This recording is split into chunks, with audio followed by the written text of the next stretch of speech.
At some point, we should put one together. I was thinking that too. When I get Could be time, fun. I'm gonna put together the most awesome freaking video that the internet's ever seen. It's gonna explode. There You you guys, go. Lee just woke up. All right, so you got to give Lee a little bit here. You got to give Lee a little leeway. All right, let him warm up here. I don't even know what's going on right now. I think we're live. We are. This is how the Spotify version of this is going to start with me eating a granola bar. Talking about putting together the best video. We'll put together the best intro, video, everybody. Yeah, it's going to happen. Yeah. Let me say hello. Guys, can you hear us? Chester, how are you doing? We are the Weirdos Book Club. Good afternoon, everyone. Brandon. Hello, Brandon. Is that Brandon the Beldam? I think that is. Ollie, Chester, Polly, Sean, Sheridan, channel member extraordinaire. Star Court Food Court. I like that. Yes. Yeah. I always like looking at interesting profile names. And it's like every time you stream, you always catch a new one, you know? Mm-hmm. Yeah, Star Court has been hanging out over on my channel, so nice. Welcome on over here. Yeah, man. Peanut butter and jelly. Bring it all together, right? AFTB Productions. That's cool. Kevin, how are you doing? All right, man. Panagolitis? Davey, try to say that. It's Panagiotis Kriakopoulos. Nick, your turn. Let's see if you can do it. It's very Greek. You're gonna try. I can't do it. No, you got Destiny Faulkner. British accent. Could we do that? Destiny, how are you doing? British? Yeah. I guess it depends on my British. It would probably go in and out different British accents. Mine goes from British to Australian, and just kind of sure goes back and forth. I don't know. Scottish. I had a buddy when I was in the military. He was from Texas, and he had like the deepest Southern accent you can imagine. But the guy could, do a freaking spitting Scottish accent, and like we'd go out and he'd be in the club, and he would literally be talking in a Scottish accent. It was insane. But when he was talking in real life, he's got like a deep Southern accent. So very weird. The deep Southern, that's a fun one. I think a lot of people, if they don't live in the States, I think that's kind of the default accent, like we would do like a Cockney accent or something if we're doing like British, something that's like kind of easy, I'm the worst at accents. I'm not gonna lie. I fall off the horse about 2 words in, and I'm done. Yes, I smirked when he said Cockney. Okay, I understand. Yeah, I did. All right. I don't even know what that is. What's a Cockney accent? What is that? What region is that? It's not like a Pica accent, right? From Snatch. It's kind of like that. I'm gonna laugh again. We got Cockney. Like that. On a caravan. You guys have seen Snatch, right? Oh yeah. Yeah. Can hardly understand Brad Pitt in that movie. No, it's like a Robert Eggers movie. I just need the subtitles on all the time. Oh God. Well, man, we have the news that dropped over today. We had a couple of stories drop. And I was worried a couple of days ago, like, do we have enough to talk about? I think we got too much to talk about. I guess the first thing is, what is the story that you two are the most excited about? Or is there a story that doesn't exist yet that you want to happen so bad? Nick? Most excited about? Yeah. I think the one that there's with a lot of meat on the bone for me is the Texas Chainsaw Massacre stuff.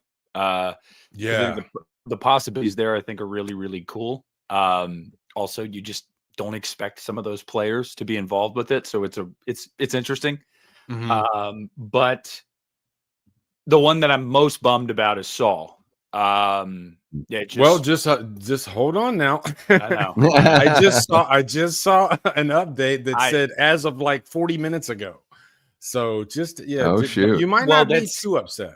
That's because, long story short, is there's a Billy the Puppet social media accounts, but it's run by Lionsgate, and so like they're saying like, oh, don't believe the rumors. I'm still very much alive and well and blah, blah, blah. It's like, well, yeah, of course, because Lionsgate wants to make the movie. That's never been the question. It's, can we get Mark Berg to get his head out of his ass? So, yeah, but I think Texas Chainsaw Massacre is the one that I'm actually most interested in dissecting. Also, I don't know if you guys saw this. I'm sure, I know, Lee, I know you saw the movie. I don't know if you did, Davey.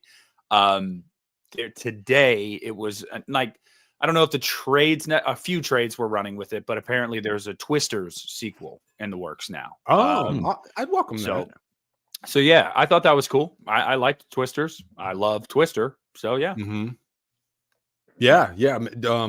After I watched Twisters, I went back and rewatched Twister because I hadn't seen it. I saw that way back in the 90s when it came out. And I hadn't, it's one of those movies you don't see like every year. But man, I forgot how great that first Twister movie was, especially when I was, like Philip Seymour Hoffman. I felt sad when I was watching Philip Seymour Hoffman because he's so good in the first one. Mm-hmm. But the second one's fun. It's fun. So, that's the movie you see in a theater, because it feels like you're inside a tornado, right? Yeah. Oh, yeah. Yeah, I never saw that sequel, but yeah, I mean, the original was like that whole heyday of those disaster flicks, Dante's Peak, Volcano, of course, yeah, Twister, Independence Day, like all that kind of stuff. So it'll be interesting. Are we about to have a renaissance of the disaster flick? We could, because one of the news stories that we have here is that Single White Female remake. Are we going to have a renaissance of the sexy 90s thriller? Because that was an interesting era. I don't know. So long. Yeah. We need a little more of that, Yeah, we had Basic Instinct. It was either Sliver. like The Obsession, Sliver. I love a good obsession thriller. Yeah, and Fatal they can never make Attraction. enough of them. Fatal Attraction. They're always fun. Did you ever watch Lee? Did you ever watch You, the Netflix series You? I saw I think I saw bits and pieces. That's one of those shows like my wife. She'll go on a tear with a show if she's at home, and I would duck in and out, so I didn't really get to really enjoy it. So it's hard for me to even give an opinion, but it looked interesting for sure. It's an obsession. It's an obsession thriller, so that's why I was like, I think you might dig it. Yeah, I know Chris D'Elia wasn't he supposed to be in like one of the seasons, and then I know he was in the first season, and then the whole scandal with him. Oh, that guy. Yeah. Pulled him out. Even more heartbreaking, he was never funny to begin with. That's even more heartbreaking. I was just talking with my son-in-law the other day about comedians. We talk comedian when you're like with a certain friend or a certain family member, you have that one topic that I got to go right to that topic. We always talk about comedians. That's our big thing. And I was like, man, back in my, and I always state myself, and back in my day, we had freaking Eddie Murphy. Like he was like the Michael Jackson of comedians. We had Andrew Dice Clay, we had Sam Kinison, and they all had like a major run in like the 80s. And Eddie Murphy, he had like Delirious and he had Raw. And both those were just, I mean, massive. Like I said, Michael Jackson of comedians. He was just so massive. And it feels like there's more quantity today than there is quality. Right. Sure. Yeah. But comedians, everybody's got their own flavor. Like I love Louis C.K. type humor, I don't like Larry the Cable Guy, like that Southern humor. It's never been for me. So I don't know. You're too close to it, Lee. You're too close. Maybe that's what it is. I grew up in Mississippi and I lived that life every day around me. So maybe that's why I kind of gravitated towards, like your Tosh Point or your like Eddie Murphy. I could like quote Delirious almost like freaking, verbatim back in the 80s. Delirious is amazing. Yeah. People come over here. I saw Blazing Asian says Mitch Hedberg. I think Mitch Hedberg was one of the great I love Mitch Hedberg stand-ups as well. But yeah, I like it. I like them dangerous. Like I want a comedian that's gonna like really toe the line and maybe even like cross it just to see where an audience is at. Like that's what I really dig. So the John Mulaney's of the world are not for Davey Death Ray. I'll pass on that all friggin' day. Like, get out of here. He seems very intelligent, but I just his jokes don't really land in my wheelhouse, I guess. Yeah, I don't understand it. But then I also love stuff like, you know, a guy like Jerry Seinfeld that can be like really clean in his humor, but really deep, like observationally. And then that Robin Williams Live on Broadway that came out like in the early 2000s. Like, you know, that's the one I'm most familiar with. Norm Macdonald plays an Asian, and I could watch comedy all day. Scott Lauderdale beat me to it. My all-time favorite comedian, I love George Carlin, but Bill Hicks. Bill Hicks has always been my favorite comedian. He died in like the mid-90s of cancer, but man, that guy, and he would touch on heated political issues back in like the 90s and late 80s. But he always had a really funny spin on them, you know? It's almost like you're getting a lesson. You're getting like a civics lesson, and he's cracking your ass up at the same time. It's very informative and hilarious. Oh yeah. So I guess before we get started tonight, because my God, we got way too much news. A couple more people: Holly, Just Nick, 96, the Horror Counselors, Big Rod, Jit Thigigabagabeta 5150. Flachi, what's up, brother? How you doing? Jamie Hart, nice to see you in here. Look at that, freaking Jason from Sinister Cinema Reviews. Anthony Jeselnik is he's one of the goats today.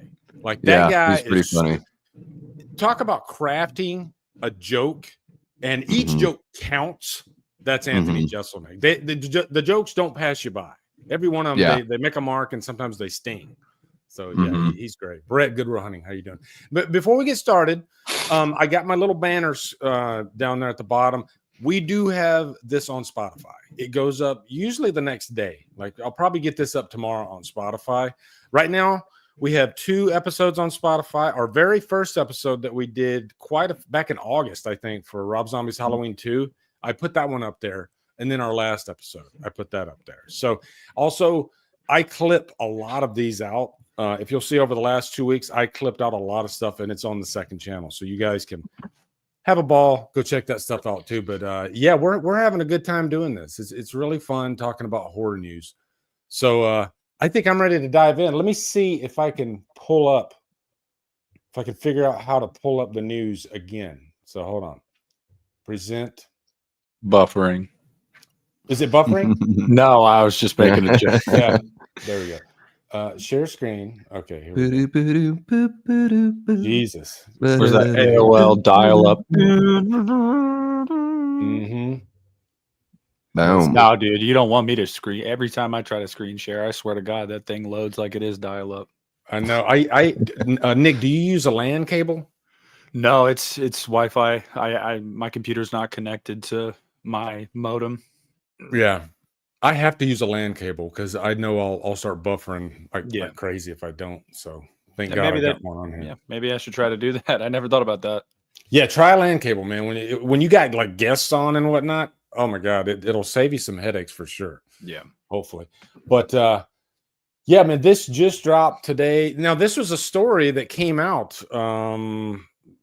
She was rumored to be in the new Crystal Lake series. What was it like, guys? Like a couple weeks ago, they started. Yeah, and then to just today, about I think earlier today, this afternoon, Linda Cardellini has officially been signed to star as Pamela Voorhees at Crystal Lake, and this is big for a couple reasons. One, we got Pamela Voorhees, and two, I think a lot of us thought, okay, is this show going to have? I don't think it's going to happen. Nick, wasn't there a time where they said this was dead in the water? Or am I making that up? No, there was, but it was because it was changing creative hands. Who was it that was initially the showrunner? Was it Brian Fuller. Yeah, Brian Fuller. Yeah, and then that changed. And then there was like no news on it for a little bit there. And the rumors started circulating like, oh, this might be like DOA. And then a couple months later, I don't know who did Damage Control, but somebody did Damage Control. Like, oh, no, it's actually not. And we're not having to rework much of anything at all. And I was like, yeah, it smells like bullshit because we still don't have anything. Well, today's casting announcement makes it clear that the rumors from 2 years ago, when this thing was even announced about it being a Pamela-centric prequel, have been true. I don't know What was different about Brian Fuller's pitch? I know they had to rework some of it, but as they say, it wasn't that much. We'll see. Yeah, it was DOA there for a minute. I think a lot of people, and I think all of us can speak to it, being in this space for a while, you get jaded anytime you hear anything Friday the 13th. You're like, okay, yeah. And then pigs are going to come out of my ass. Like because you just don't think it's going to happen. So, yeah. Well, yeah, I went live on this one a couple times because it's been 2.5 years now since they announced this thing was happening. And yeah, they said they had to replace the executive producer. They're like, we're not going to have to change much. And then they're like, we're actually like starting pretty much from the ground up. Was one of the last things I've heard. And we've had 2 Friday the 13th since they replaced the showrunner, and they gave us nothing. So I do think that this is big news because when somebody of Linda Cardellini's caliber finally gets attached officially, it does sound like we're going to get something. Now, unfortunately, I don't think we're going to get anything by Jason's birthday this June. It will be his, he'd be like 75 or something like that, because I think he was born in 58 or something like that. So yeah, by June 13th, maybe we'll have a teaser by then, and maybe we'll have a show by the fall. We'll see. Let me this thing's got potential. Yeah, definite potential. I mean, you don't sign somebody of that caliber and not be serious. So I think because of this announcement today, I think it's going to happen. I think we're going to have Crystal Lake, which is really, really exciting. So after early reports that Peacock's Friday the 13th prequel series, Crystal Lake from A24, may have found its Mrs. Voorhees last month, it's now official. Linda Cardellini has officially signed on to star, Deadline reports today. The series version of Pamela Voorhees is believed to be a mother who had given up on a singing career to raise a special needs child, and takes a dark turn when she loses her son. Betsy Palmer played Mrs. Voorhees in the original film, revealed to be the killer behind the camp counselor slayings in the retaliation for the drowning of her son, Jason. Brad Caleb Kane is the showrunner for Crystal Lake. In addition to Kane, executive producers of the series include A24 Victor Miller, who wrote the screenplay and the franchise's original 1980 film. Miller's copyright attorney, Mark Toberoff. I love that. Robert his lawyer. Like what? The project will mark A24's first major IP-driven project amid a recent effort to expand in a more commercial direction. So I think this is happening now, and I'm sure you guys probably agree with me. Let me ask you guys this, because this is the big thing. Aside from is it happening, the big controversy I always hear from this series is either you want it or you don't, and the obvious reason is because do we want to tell the story of Pamela Voorhees and not have a hockey masked Jason in there, or do we want to hit the ground running with a hockey masked Jason in a TV series? Nick, what's your opinion on that, or do you even care? I mean, I care. I'm not the biggest. I've never been in love with Friday, and I get crap for that. I've always said Halloween and Nightmare, in my opinion, are far better, but that's my opinion. But my favorite Friday movies, I love those movies, and funny enough, they're the ones with Jason, not with Pamela. Now, that's not to say that wasn't a good twist. It totally was in the first movie, and I like the first movie well enough, but when they announced this, obviously with all the legal issues, you're wondering, like, what are they even going to be able to use? So that was a question in and of itself. And I was like, prequel, I don't know about that.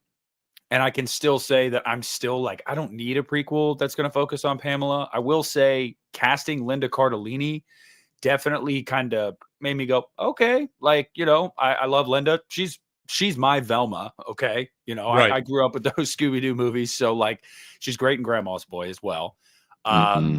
So like, I think she's a really good actress. I think that a crazy Linda Cardellini is actually something that I'm like, that's kind of awesome. Like, I kind of want to see that. But then at the same time, I'm just like, but I don't know if this isn't what I would have wanted after 15 years. This is not the route I would have gone in, but I understand the roadblocks that are there, as well as anybody can understand them. And then my buddy Rudy, he made a good point. He was like, well, Bates Motel was awesome. And I was like, yeah, it was. I thought you're missing everything I was going to say. Damn you, go ahead. I thought Bates Motel was fantastic. It's one of my favorite series ever. So I was like, yeah, you're right. When they announced that, I remember myself even being like, really? Do we need a Psycho prequel? And then by the time the show was over, I was like, please don't so end. Good. Like, yeah. And not spoiler alert. I won't get into details, guys, but if you haven't seen Bates Motel, because you're like, it's a prequel to Psycho, it is until it isn't. So I would advise you to watch it. It's great. It really is. But so I'll take what I can get here. But I guess I'll be all right if we get Camp Crystal Lake, if we get some of that Harry Manfredini score, and we get crazy Linda Cardellini. I guess I'll take it. What do you think, Davey? Yeah, I think this could be really interesting because, like JG Michael says there, the elephant in the room here is that horror fans may like a Pam Voorhees story, but mainstream audiences don't care about Mrs. Voorhees and only want to see Jason. But I do think that mainstream audiences really like television shows. And so I think that this idea of if you do a limited series, I don't think it should be too long in the tooth. I'm thinking like 3 years or something and have it ramp up to a film version where we finally, maybe they can work out the rights. We do get that hockey mask version of Jason come the films. But I do think this is a really interesting opportunity to explore Pamela's character because we don't really know much about her. Over the last couple of years when I was, have been rewatching these movies, it dawned on me, like when Pamela she's telling Alice what happened to Jason, and you see a little like vision come up of Jason like drowning in the lake. And I'm like, oh, well, this makes me think that like Pamela was there and like saw this happen. And so I started thinking, what if she either made it happen or let it happen, had some sort of psychotic break, blames the children, goes after the children, but really in her heart of hearts, it became that being Jason's mother was too much for her and she snapped. And so I think it'll be interesting to sort of explore, are we going to get a version of Pamela that is like a sweetheart that suddenly snaps, or are we going to see something that's a little more sinister that's been there the whole time, a la Bates Motel, which is, kind of the direction that takes. And I'm really excited for like a period piece. I know that'll be a little bit expensive, but I think that could be really fun. And Linda Cardellini, like you said, for her to, if she goes batshit here, that's something we really haven't seen from her. And that would be cool. I always love watching performers stretch themselves and do things they haven't done before. So I'm hopeful. And whereas like 6 months ago, I didn't know if this show was really going to happen, but now I believe it. Yeah. This is confirmed to be a period piece, right? It's got to be, right? Yeah, well, because this would be when Jason died, right?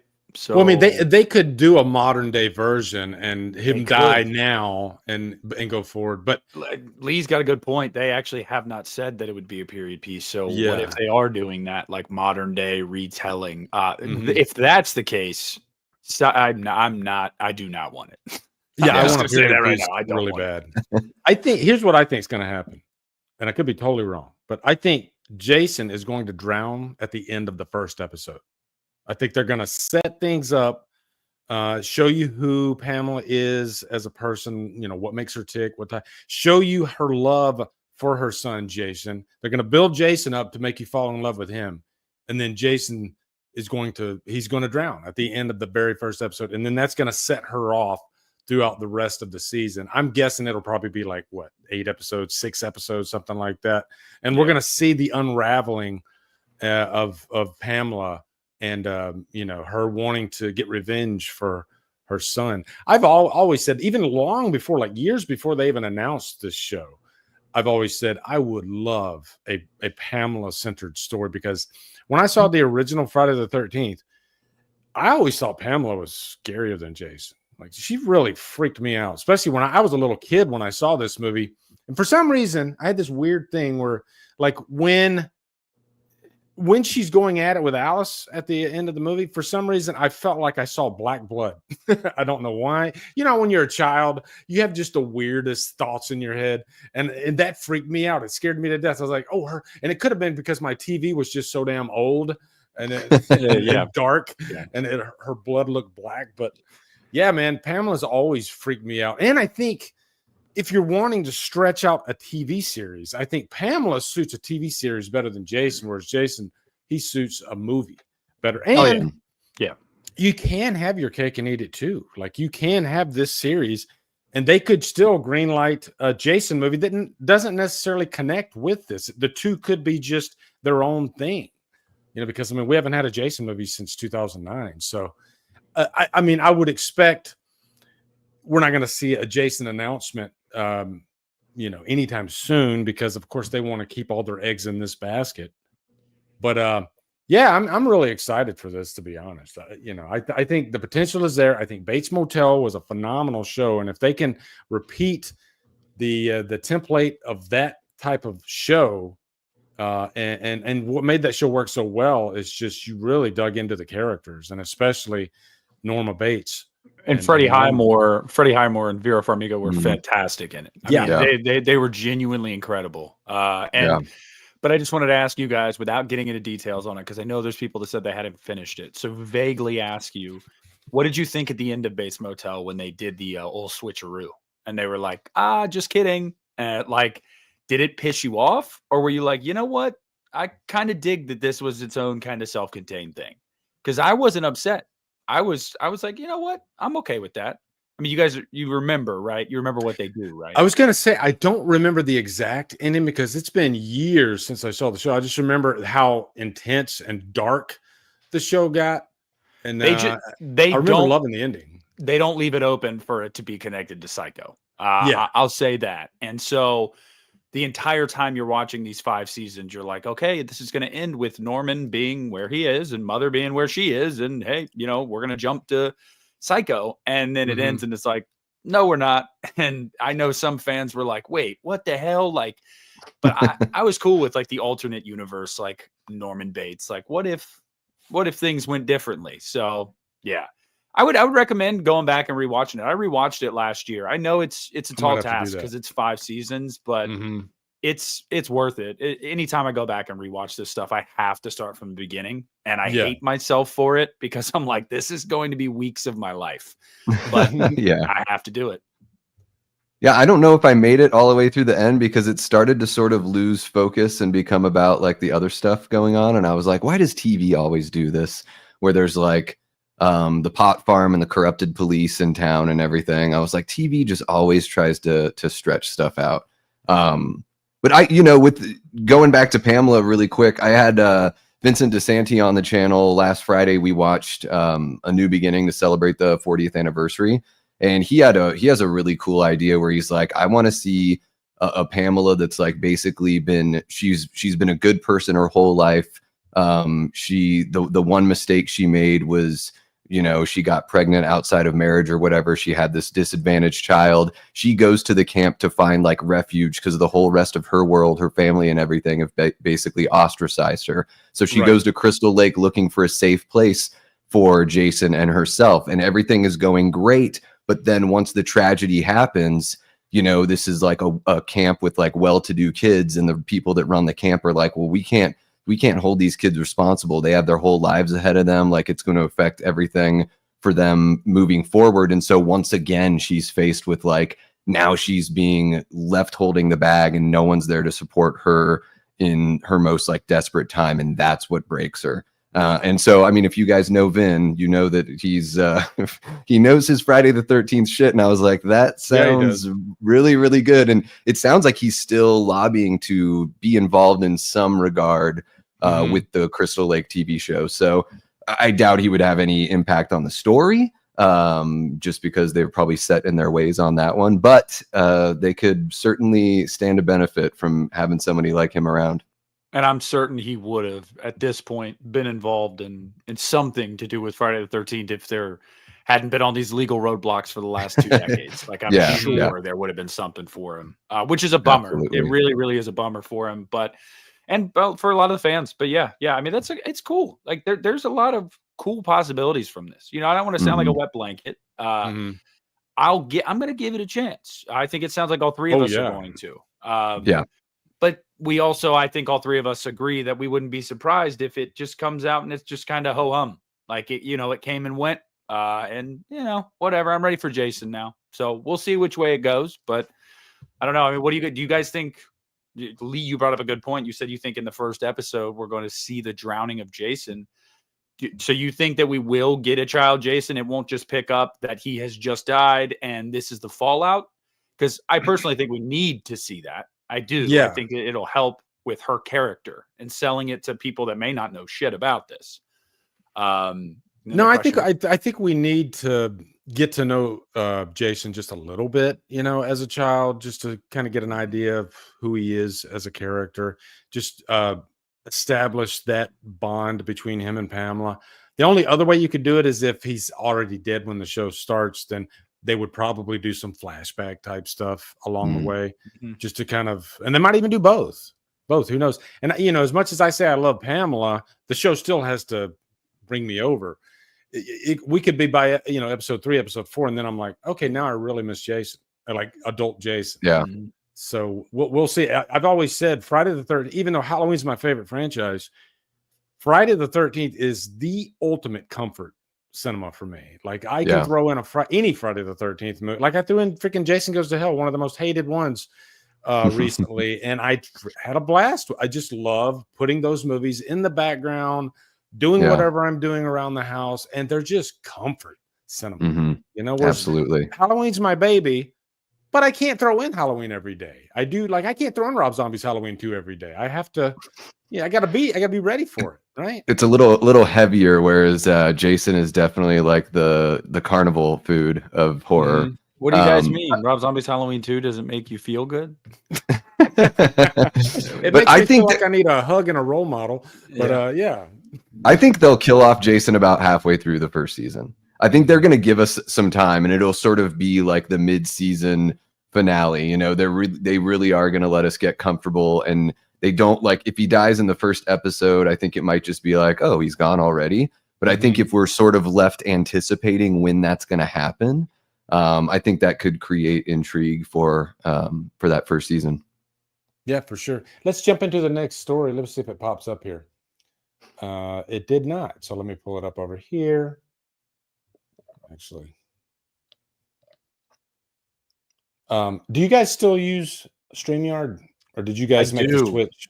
I do, but that is largely just because I actually don't know why. I could do another streaming site for half the money. I probably should, but yeah. Are you paying the $44? Hell yeah, I am, man. Dude, I'm still paying $25. I don't know. Me too. Me too. They sent me an email. They're like, we're not gonna raise your rate, and I'm like, what did I do? Yeah, Davey, I think we're just stuck in a window, and maybe that's why we got lucky. Christian told me that when he went to them, he was emailing them, and he said that he was going to leave. They told him they'd mark his price down to 25, and he was like, nah, no thanks. I'm I mean, he's already gotten used to the other one, right? Yeah. He doesn't like it, but yeah. The other ones are just going to get better, and then StreamYard will have to drop their price, and everyone will be able to pick what they want. Yep. What does Christian not like about what's the other one called? What is it? OBS? Oh no, he was using because tried OBS. He hated it. And then he doesn't like OBS, but there was another StreamYard version. Restream. Yeah, he doesn't like the layout of it. He told me that's his biggest thing is he doesn't like the presentation of it, like the way he doesn't like the chat on it. It's I don't know. He doesn't like it. Yeah, I like seeing my chat on the side over here instead of seeing it on the actual screen. Yeah, I don't know, but yeah. So we got hey Liana, how are you doing? Nice to see you in here. Steve Maris, a couple more people jumping in. Nice, Chester. Okay, Texas Chainsaw Massacre hot packages revving up. A Leatherface lurks again. The dish. Let's read through this real quick. Nick, I agree with you. I think this is the one that I'm the most excited about because, man, I love Texas Chainsaw Massacre. And I always talk to myself like, do I really love Texas Chainsaw Massacre? And then they put out like the last movie, and I'm like, oh my God, that was so freaking fun. So yeah, I don't know. Exclusive studios and filmmakers are knocking on Verve's door as the agency is sitting on bloody good IP that they're looking to take on the town, the Texas Chainsaw Massacre. Verve has repped the rights for the slasher series created by Tobe Hooper and Kim Hinkle since 2017.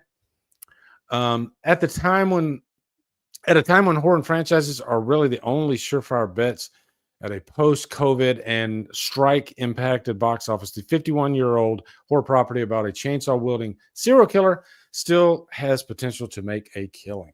Let me see. I'm trying to get to the part where it says Glenn. Yeah, here we go, right here. One of the parties we hear showing interest in reviving Texas Chainsaw Massacre is filmmaker, scribe J.T. Mulliner. We have an update on that in just a second. And producer Roy Lee. Hot off Strange Darling. They don't give me hope. Right? I'm thinking of that Hawkeye freaking gif. But they're $3 million grossing, 96% certified Rotten Tomatoes cult hit. If Mulliner gets a script together, word is that Glenn Powell would like to read it.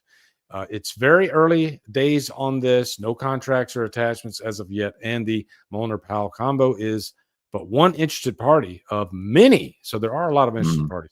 Though we've heard that Lionsgate, A24, and others are expressing interest in that version. Also, don't be shocked if Neon jumps in the fray after working with Oz Perkins on Longlegs, The Monkey, and oh my God, Neon, Jesus. This is shaping up to be great, even though JT Mulliner just posted "Don't believe everything you read" on X. So I don't know. Like I'm trying to unpack this. Okay, let me bring you guys up to the main screen here. But unpacking this, why would, I guess depending where the source is coming from, why would they announce that JT Mulliner behind Strange Dark, like that doesn't just come out of thin air? Like, where does that come from? That makes no sense to me. So maybe, because this has happened before, where filmmakers have tried to throw us off the scent, just to come back around, and they are a part of it. I guess, yeah. My first question for you guys, Davey, is do you think that that's what's happening here, or what are you thinking? It could be, and then it could also be that they want him to be interested in it. So somebody is leaking out his name because they're like, hey, this is our way of saying, like, we'd love this guy to come over, because I mean, Strange Darling is fucking fantastic. Oh I mean, God, you know, easily one of the best films of 2024. Very, very intense, a really well, like, Tarantino-ish kind of storytelling approach, and a small cast. I mean, you know, Glenn Powell, he's great, all that stuff. The ladies love him for obvious reasons, but I'm like, you know, I'd like to also see Kyle Gallner make his way into a Texas Chainsaw Massacre, or just bring Damien Maffei, who was one of the characters in the video game, like give him another crack at a horror franchise. Not to say that they all couldn't be involved in it. So, yeah, I think it's either him trying to be cheeky because he's still trying to hammer out the finer details. So he doesn't want people to think that it's a thing, or they are this is their way of tipping their hat and being like, dude, we'd love for you to get involved. Well, you had two hunky boys in Texas Chainsaw 3D, you know, and that's the first thing I thought about with Glenn Powell. He kind of fits that mold of the way Texas Chainsaw 3D. Arguably, I think it has like the most model looking actors. But then I guess you could say freaking Jessica Biel too. Yeah.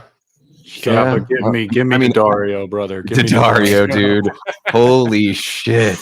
Fucking yeah. I mean, Alexander Dario. So I'm gonna need a break, guys. No, yeah. So I think they're gonna stick with that tried and true formula, and you know, have the what does Rob Zombie call them? Chiclets. Yeah. We'll see, but you know, Glenn Powell, man, that's star power. And if he's really interested, that's another thing too. You got Glenn Powell coming forward saying, hey, I'd love to do this if he's involved. So, and also if I'm JT Mulliner, I just did this small movie that everybody's in love with, and I get an offer like this to do freaking Texas Chainsaw Massacre, and I got freaking studios like Neon, A24, and you know, why would you not jump at that, right? See, and Destiny's right. The beginning too. It just full. It's just like model central. So, yeah, man, you could go so many different ways with this. But I am extremely excited. I love Texas Chainsaw Massacre. I think there's only like maybe I didn't really care for Leatherface from 2017. That one was kind of bleh, but they always win me back. They always win me back. Nick, are you a Texas guy, or how you did say earlier this is the one you're most excited about? So I'm most excited about this one because I think there's some real cachet behind it, which is surprising because it's the Texas Chainsaw Massacre, and I don't mean that as a slight. I just mean when you look at these franchises, I don't think Texas Chainsaw Massacre would be the first one you'd be thinking about, like, oh, Glenn Powell might star in it. Oh, cool. That's just, it's not what you're thinking. So that gives me hope. Neon obviously is on a run right now. I love the monkey. I loved Long Legs. Obviously JT with Strange Darling. Again, that was a movie I just saw like 2 months ago. A friend of mine sent it to me. Loved it. Like, I thought it surprised the hell out of me. I was live texting him like, wait, what the fuck? Like, what? Yeah. Because I thought I knew where it was going and I didn't. So there's a lot of cachet there. And as far as the question of like, well, what could it be? Is this the director being coy? I think that for this director to be mentioned, there has to have been some kind of conversation. And that conversation could have been as simple as like, he showed interest or they reached out to him, something like that.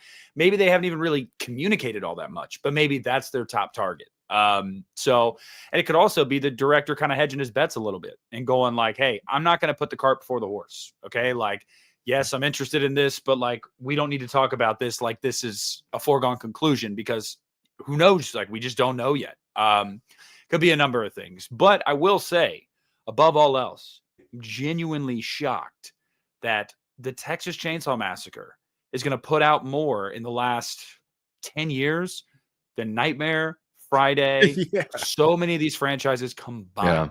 We don't need continuity. No, fuck it. We'll just have a brand new story every single time. They're kind of episodic. Yeah. We don't care. That's the perfect way to put it, David. They're episodic and we don't care. And just give us barbecue sauce, give us the bloodiest freaking, give us the school bus with the, you're going to get canceled. It just freaking obliterates everybody. Yeah. And there's something to respect and appreciate about that. Honestly, there really, really is, because for me, that's just like, at least it's people care to put stuff out, with this IP, like they care enough. I wish we could have that for Freddy Krueger. I'd kill for that. I'd love a new Nightmare movie.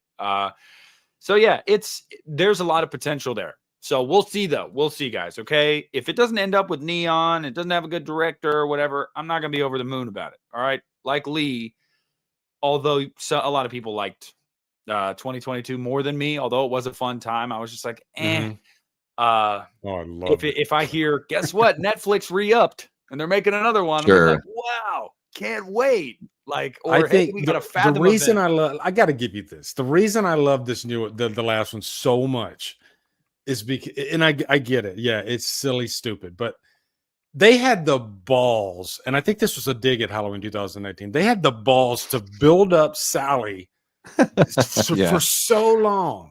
And you're thinking, oh my God, this is going to be this like ultimate showdown. And then what does Leatherface do? He freaking picks her up and throws her in the trash. Like that fight lasted like 2 seconds. And I was just like, wow, I can't believe they did.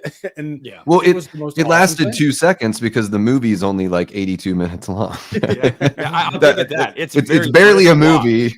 But then he cuts it was fun off at the end. I mean, that was awesome. Yeah. Bringing back the chainsaw dance at the end. I actually was sitting there, and when that happened, I was watching my brother and my ex-wife, and I was like, oh hell yeah. And they were both like, this is fucking stupid. And I was like, you guys don't get it. You don't get it. This is awesome. This part's awesome. But you got to go in with a mindset, I think. It was fun enough for sure. And hopefully, if Glenn Powell wants to be involved, I can just see him doing like a Matthew McConaughey-ish sort of performance, like really going ham.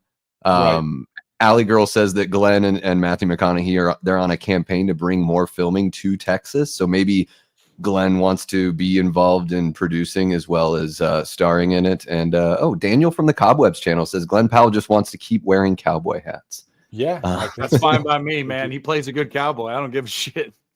Yeah, I'd love to. He was great. I'd love to see him play a bad guy. I think that, maybe that's like a little obvious, but it would be fun. And of course, in this franchise, you can think that they're a good guy for the first half of the movie and then have him turn.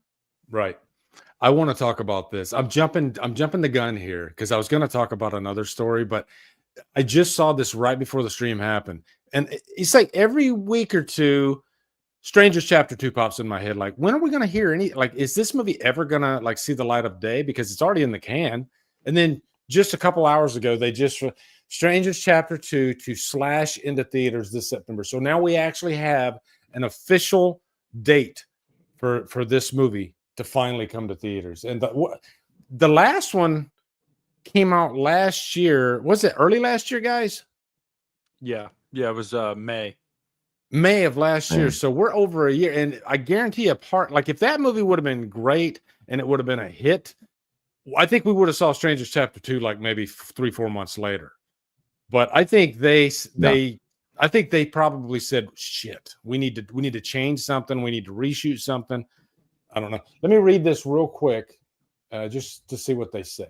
It's probably just going to be the release, but Lionsgate franchise reboot The Strangers Chapter 1 kicked off a new trilogy of terror last year and is now set to continue this September with Stranger Chapter 2, revealed today by the film's social media channels.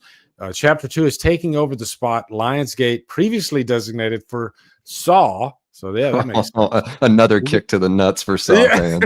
We'll get to but we're going to give you Strangers Chapter 2, a movie that you didn't give a shit about the previous one. In Strangers Chapter 1, after their car I don't care about that. Strangers Chapter 2 will continue the story of Madeline Pesch's character Maya, who survived the events of Strangers Chapter 1, and the promise that we're making the Strangers Chapter 2 as terrifying as possible. And I can't wait to show you on September 26th. Pesch says. So they must have gone back to do reshoots or something if they didn't, because I mean, Dean says it there that these were all supposed to release in the same year. I remember hearing that as well. So they must have gone back, like you're saying, Lee, and they're reworking something, trying to salvage, some bit of goodness from this if they can. There's something they didn't mention in that article either, and that is Strangers Chapter 3. Did they say trilogy in that article? Yes. Because the reason, what I'm getting at is I'm wondering if maybe they're just going to try to combine 2 and 3 and just get this over with. Because do you want a part 2 to come out and have the same the same reaction and the same box office as the previous one, and then this is like constantly getting kicked in the nuts, and now you got to put out part 3, which nobody's excited about. So I would not be surprised if they said, fuck it, let's just somehow try to just wrap this thing up in one movie. I don't know, because the anticipation level for this is at -0.5. And let me ask you guys this, because you might have liked the previous movie. Nick, no. Were you a fan of Chapter 1? Fuck no. Oh man, fuck no. And I'm not here to dump on it. Okay, guys. Like, I know there were some people that liked it, but I'm a huge Strangers fan. Okay, Pray at Night being my favorite, and I was really, really excited to go see a new Strangers movie. I was like, let's go, man. We're back. These B tier villains are getting another movie. Like, okay, because the Strangers Pray at Night, I mean, like $20 million. Okay, like it wasn't this box office or critical darling. No, and I watched it. And I couldn't walking out of the theater. I said to my brother, I said, dude, man, that sucked. And he was like, yeah, like it did. And I was like, I really did not expect it to. No, I'm not looking forward to this. I'm not looking forward to this at all. I'm not looking forward to Chapter 3. It's a bummer too, because I really like Rennie Harlan as a filmmaker. I like these characters, but I felt like it was just a cheap knockoff of the original movie. Lee, have you seen it, Davey? No, I avoided this one because I heard it was like, why are we getting a 3-part telling of one film, especially so close to the film already having existed? Speaking of episodic, it seems like these movies could just straight up be episodic. Well, you don't need to remake them ever. The reason I ask is because there is a scene that in the theater, I called it out to my brother before it happened, where someone's going around the house, and I knew it was about to happen. I was like, I saw this happen in the first movie, and then it happened again. A case of mistaken identity. I'll just say that. And I was like, oh, yeah. Like, this is the kind of movie we're in. Like, all right. So again, more power to the people that liked it. But no, I didn't like it. And I think that them hinting at the fact that they're going to show something like larger at play here, give some reason, some identity to these characters. I'm like, okay, so let's just not call it the Strangers. We'll call it Jim, Bob, and Sarah, because, it's not the fucking Strangers anymore. So no, not looking forward to it. They had a golden opportunity here too, because the way they marketed the first one, see how it all began, see how the Strangers became the Strangers. I was like, oh, you have my attention. And then they lied to us. Yeah. Because you see how so I want to see the evolution and how these three people became the killers. They set us up just to freaking, let us down, I guess. And it was a shame, because then let's just give you a watered down remake of the first movie with some of the stupidest character decisions. And I'm the first guy to let bad character decisions slide in horror movies. I don't get too bent out of shape like some people do about character decisions. And Strangers Chapter 2, I remember, did get a lot of shit because of character decisions. And my rebuttal to that was at least the characters, these are young teenagers. And what would you do if you had three people coming after you with a knife and trying to kill you, and you're a teenager? So I literally bought everything that was going on in Strangers Chapter 2. Whereas in this one, it was like they set up certain rules, and then they did the opposite when it was go time. So yeah, just really, I don't know. The whole movie just pissed me off, and I just don't like that they were repeating a watered down version of the original 2008 one, which is fantastic. So it does, the chapter 1 at the very end, it does have kind of a Rob Zombie's Halloween 2 ending where it shows her like waking up in the hospital. And it reminded me of Laurie waking up in the hospital at the beginning of Rob Zombie's Halloween 2. But I'm mildly curious, because they kind of have to go somewhere different now, right? Because I've already told the remake of the first one. So the only thing that has me a little bit curious is that, okay, this story's going in kind of like what they did with Rob Zombie's Halloween 2. They win it. Now we have carte blanche. Rennie Harlan can do what he wants. He can go into any territory that he wants and maybe surprise us. Also, I think one reason why this movie was pushed back is because maybe they ramped up the blood, the violence in this movie, because the first one did feel a little bit watered down, whereas this one, maybe this one's graphic. Maybe this is the Rob Zombie's Halloween 2, if you want to compare it to those two movies. Maybe. Well, let me ask you, Lee, if this movie sucks, if you go see this, because we're gonna go see it. I saw the last one. I'll see this one too. If it sucks, will you go see Chapter 3? Because I've already said if this one sucks, I'm not going for the third one. Man, I don't want to lie to you just because of what we do. Lee's like, well, at least I can rail on it, and yeah. Sometimes the bad movies get you twice the clicks. Yeah. I don't know what it is, but they do. Jeepers Creepers Reborn, buddy. That was a good video for me. Yeah. Man, I tell you, they get the clicks. So I'll still probably go see it. But I mean, my anticipation level will be just at a freaking flat line. Well, I just worry if this entire trilogy is perceived to be bad by most of the fans, that could be it for the Strangers. Like, you could never see another movie. Like, no. And that sucks. Is it like they're teasing some sort of like everyone in the town is in on this sort of thing? Is that what they're teasing in the first? Okay, I think that's the idea. That's the idea that I got. And again, it just makes me think, like, why not just call it its own thing? Why not do like the Strangers cult or whatever the hell you want to call it? If I'm not mistaken, Lee, I watched the trailer for Chapter 2. In the trailer for Chapter 2, it looks like they're almost teasing the identity of the Strangers themselves. There's a scene, if I remember correctly, in this trailer, in like a truck or a car or whatever, and there's like these close-ups on these people's faces, and you're just kind of like, are they like hinting at this is them, or that we're going to find out who they are? And again, why?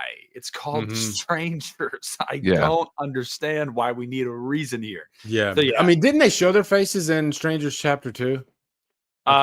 So in Pray at Night, you only saw one of their faces, and it was after she got shot in the stomach with the shotgun. And you got another great line. I love that line in the first one because you were home, and in the second one, why not? And she laughs. Like, great lines, but yeah, we don't get anything about who they are or why they're doing what they are. Yeah, like I said, man, missed opportunity. How the strangers became the strangers, that had my attention, and they did not deliver on that at all. Why even just like lie in the marketing? This is what we're going to give you, but by the way, you're not going to get that at all. This drives me nuts. So kind of like Saw the final chapter. It's the last one, guys. I swear to God, we're not coming back. Yep. You can tell that Strangers Chapter 1 is so good because everyone's talking about Vacancy in the chat. Yeah, it's a far better movie. Like, far better movie. To talk about this stupid movie. Let's do a chat question. Why don't we? Our first chat question of the night. What's up, Lee and guys? Do you guys think there are too many remakes being made? This is from Deverick Grant, by the way. Where are the new original horror movies? Well, I mean, Deverick, there are quite a few original horror movies coming out. I mean, 2024 had a freaking bazillion brand new horror movies that came out. So I think you're getting both. I think you're going to get the remakes, but you're also getting a lot of original content. And I'd even say horror, more than any other genre, is giving you original content that's actually pretty good, to great. So, I mean, last year, we had freaking, we had Long Legs, we had Strange Darling, Late Night with the Devil. I'm drawing a blank because there were so many of them, but. Yeah, I mean, they fly under the radar. They're not getting these nationwide 4,000 theater releases. They sometimes even fly under my radar, and it takes like my friend Rudy. He's in the chat right now. He sent me Strange Darling. I probably wouldn't have seen that movie for God knows how long until unless someone had sent it to me. So it's just like they're there. They're absolutely there. Sometimes you got to look for them. It's a bummer that the movies that are getting wide releases week after week most of the time are the ones making the headlines, the ones that you don't have an interest in, that you're feeling burnt out on. But they're not the only ones coming out, I promise. Yeah, The Substance. Thank you, George. Oh my God, like that was the best movie of the year for me last year. The Substance. Now, as far as like remakes, do you guys think there are too many remakes being made? It's a tough thing because I'll say that, but then they'll announce like this Cujo news that we might be talking about here pretty soon. Sometimes it's like, hey, maybe I do want to see a new version of Cujo. Certain things you're like, don't you like Jaws? Don't you dare touch Jaws. Yeah. But then there's other movies. There. Yeah. There's other movies where you could make a remake of that, and I'd probably hell, you could make a remake of any slasher movie, I think, and I'm game because I love slasher movies so damn much. So it's tough for me to say they make too many because they do make too many remakes, but. John Carpenter did an interview years ago when they asked him, why do they keep doing so many remakes? And he says, that's an easy answer because it's a built-in brand. You're already doing half of the marketing up front just by announcing that the thing's coming, because what it does is it makes people say, they're remaking God, Town That Dreaded Sundown. Just throwing that makes people want to go back and look at the original Town That Dreaded Sundown. Let me go watch that movie before this new movie comes out. Oh, I'm a fan of Town That Dreaded Sundown. Now let's check out this new movie that's coming out. Oh, that was different. One of the most unique freaking remakes, by the way, Town That Dreaded Sundown. But yeah, so John Carpenter's right. You don't have to market, probably a quarter as much as you have to market an original horror movie because you got to make us excited. We don't give a shit. Unless there's like a name attached to it or like an Ari Aster. Ari Aster can get you in the theater immediately by his name. Quentin Tarantino can get you in the theater by his name. But for every Quentin Tarantino, there's 99 directors that were like, I don't know what that is. So I need to see a trailer that's really just going to knock my socks off, right? Yeah. So yeah, I think that's why. I don't know. What do you think, Davey? I think, I mean, when it comes to like our slasher icons and everything, we're certainly going to be getting those remakes forever. But I mean, Terrifier 3 just came out last year. That's still original, I would say at this point. Folklore and like smaller horror pictures, You know, like when Ty West was doing like House of the Devil and the Innkeepers, like that kind of stuff. Like Oddity from last year is like, I think I loved Oddity. Like I like that kind of stuff, like that slow burn, you know, earning the scares. So those original horror movies are always there. But yeah, I mean, like you said, it's a built-in brand. So Hollywood's always going to lean on those foundational things, like, because money matters in that business. And so even though I'd rather see Robert Eggers continue to do his own movies that are his own original creations that he makes with his brother, like, yeah, he's been obsessed with Nosferatu, so we get that. And I don't ever need to see another Nosferatu or Dracula, or at least retelling of that original novel ever again.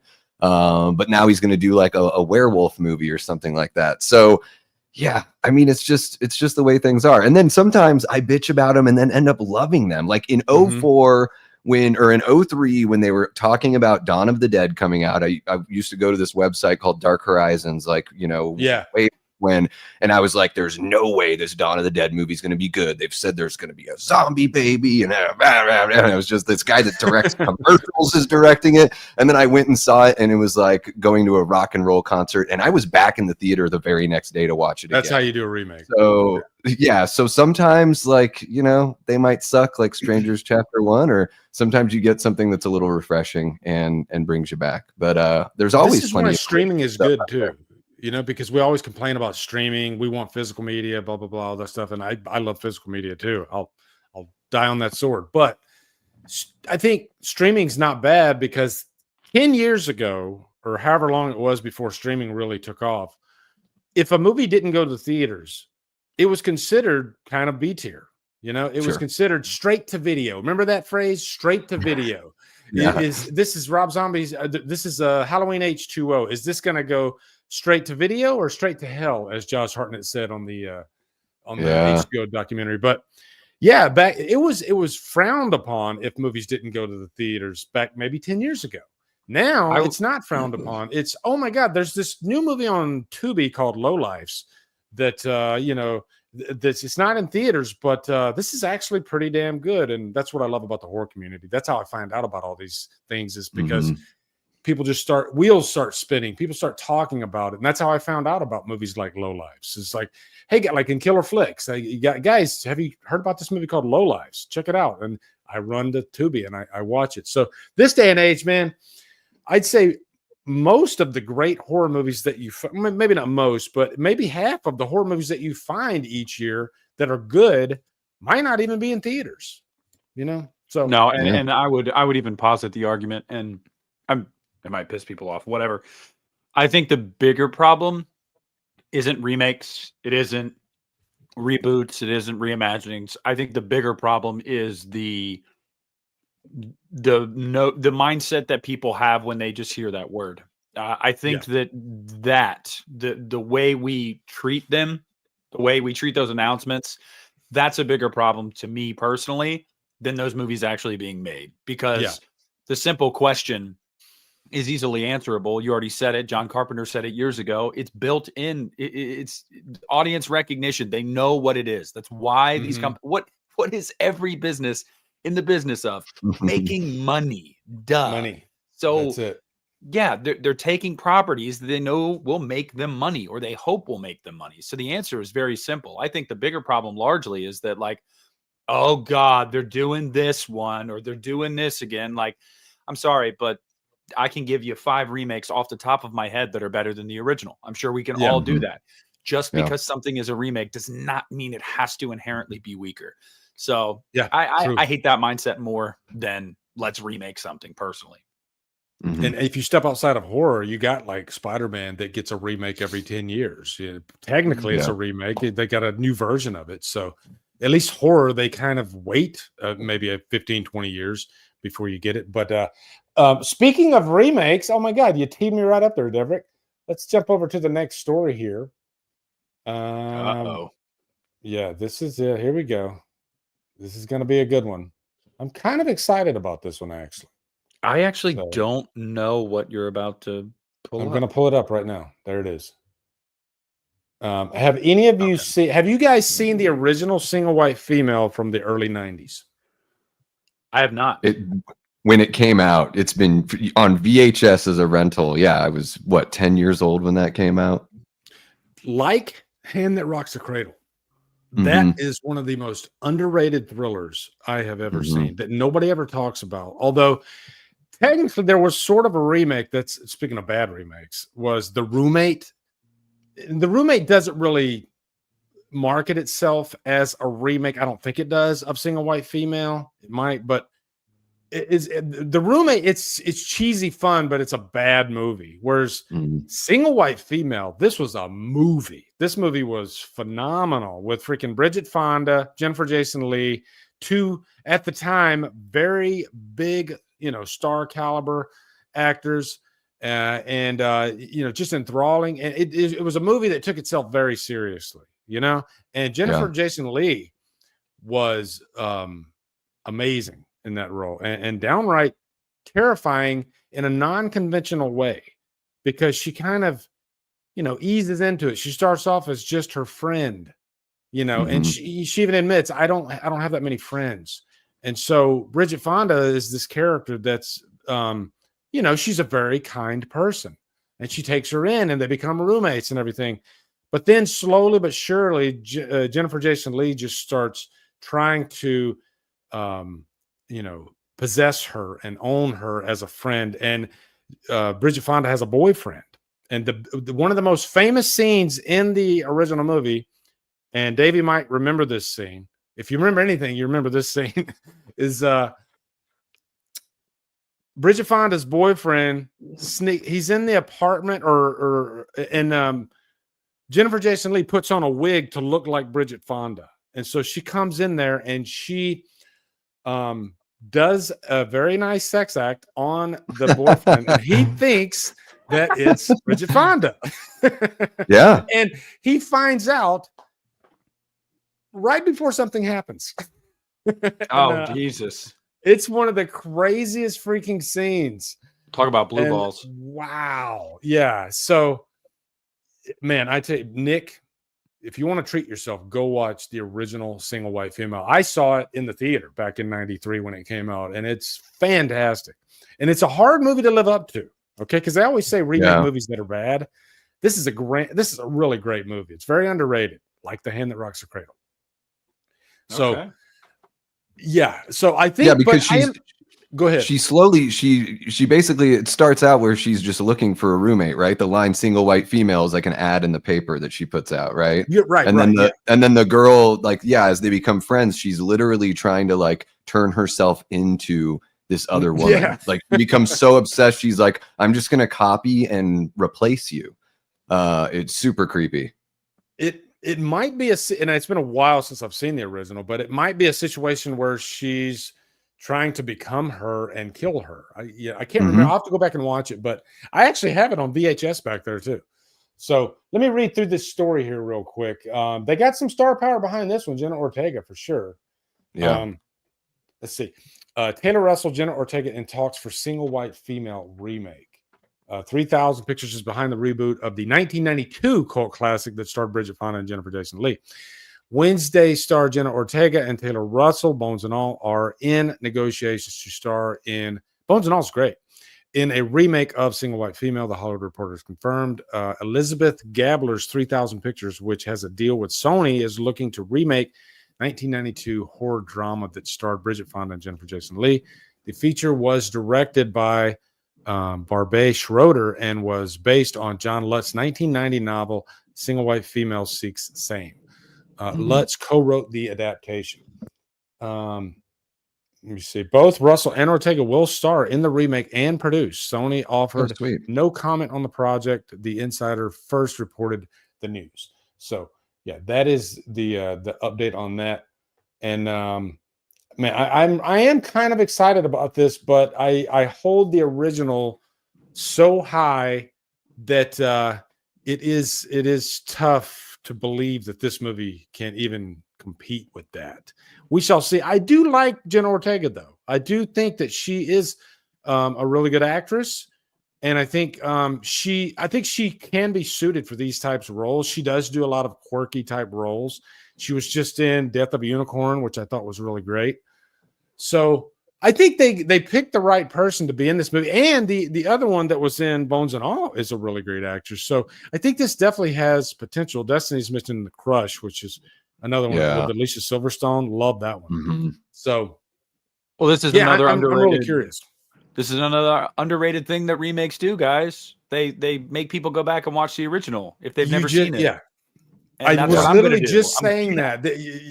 People are. I just built up Single White Female so much that I guarantee people that haven't seen it, they're going to go back. They're going to want to watch that, and because of this remake that's coming out, and maybe Nick wants to go watch the original now. But maybe I do. Maybe I will. I actually probably will before this comes out. Yeah, man. This looks really good. Having not seen the original, Nick, is this something that, like, that specific genre? Is this something that kind of entices you? So based off of how you worded it, is this like an obsession thriller? Yeah. Okay. Definitely. Yes, 100%.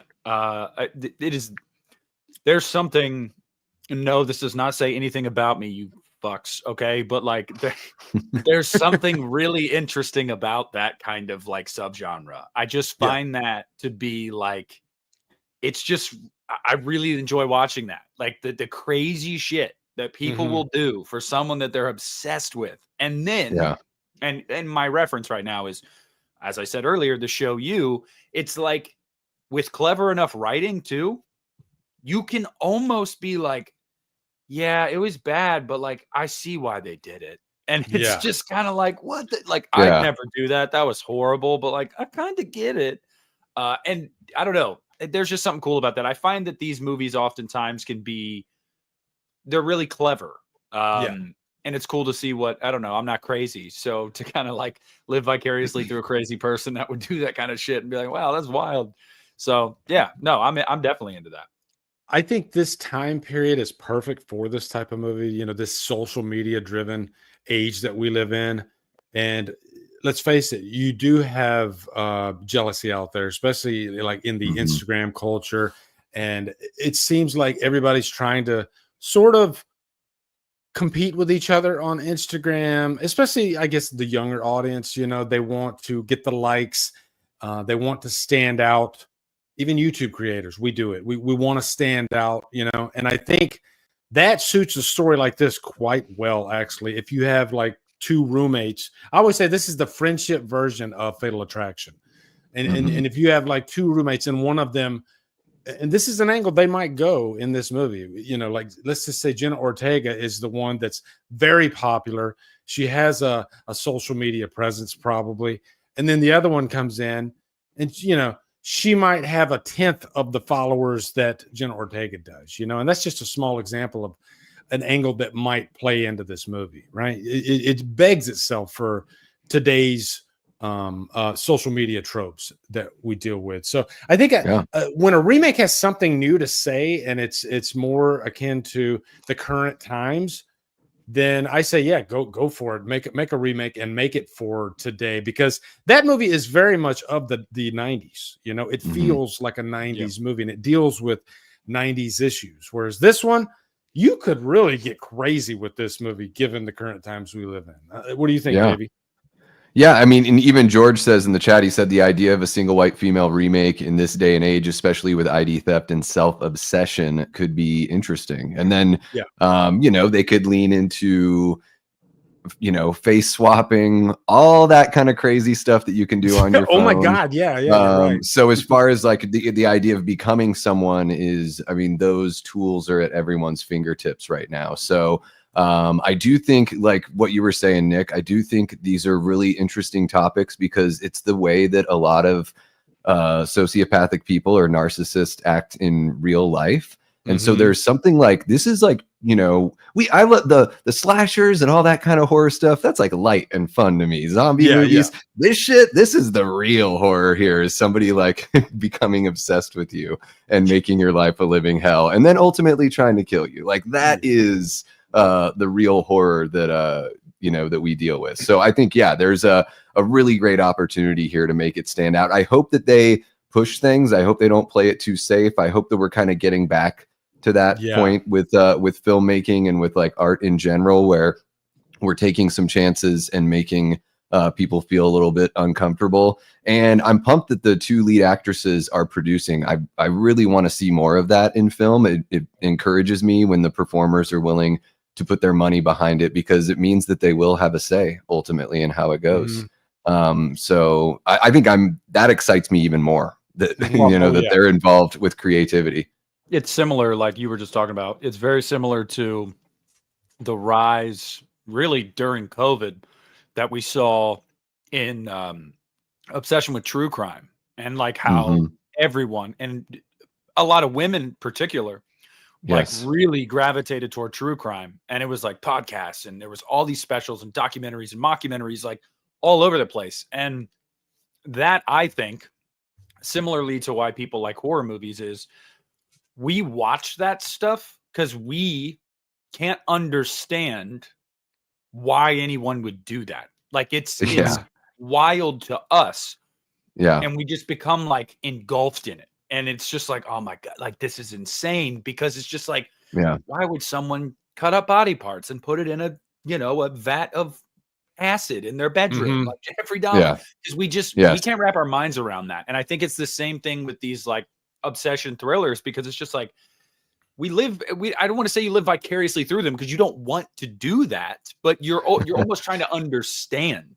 Like, wow, like why? I mean, I'm sorry, but like nowadays, if there were modern serial killers, which there really aren't anymore because of DNA and forensic evidence now, but like if there were, you're not going to see them sitting on the couch binging these kind of things. They don't need to. They have these thoughts in their head, man. Like they don't need to do that.